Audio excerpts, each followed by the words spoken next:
రాష్ట్ర ఎన్నికల సంఘం ఆదేశాల మేరకు గ్రామ పంచాయతీ వార్డు వారి జాబితాను ఈ నెల 13వ తారీఖు నాడు డ్రాఫ్ట్ లిస్టుని పబ్లిష్ చేయడం జరిగింది. 14వ తారీఖు నుంచి 21వ తారీఖు వరకు ఆ లిస్టు మీద ఎవరికైనా అభ్యంతరాలు ఉంటే వాళ్ళు ఎవరైనా రిటర్న్గా పంచాయతీ కార్యదర్శి కానీ మండల పరిషత్ కార్యాలయం కానీ ఇవ్వవచ్చు.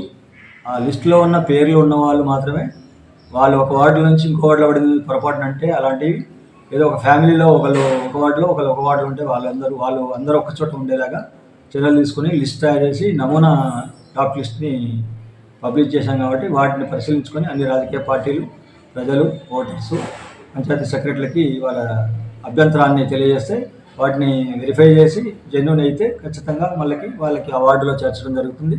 జెన్యూన్ కాకుండా పెట్టేస్తే రిజెక్ట్ చేసి ఎక్కడుందో అక్కడే ఉంచడం జరుగుతుంది. ఈ విధంగా చేసిన దాన్ని ఈ రోజుతో లాస్ట్ అయిపోతుంది. అభ్యంతరాల పరిశీలన, అభ్యంతరాల సేకరణ 26 లోపు ఆ అభ్యంతరాలని పరిశీలించి జెన్యూన్ అర్హులైన వాళ్ళని ఎక్కడ పెట్టాలో ఏ వార్డులో పెట్టాలని చూసి పెట్టడం జరుగుతుంది. అర్హులు కాని వాళ్ళని వాళ్ళు ఎక్కడ అర్హులు అవుతారో ఆ వార్డులో పెట్టేసి ఫైనల్ జాబితాని 28 నాడు కలెక్టర్ గారు అప్రూవల్ పొందిన తర్వాత మళ్ళీ జీపీలో ఫైనల్ జాబితాని ప్రచురణ చేయడం జరుగుతుంది.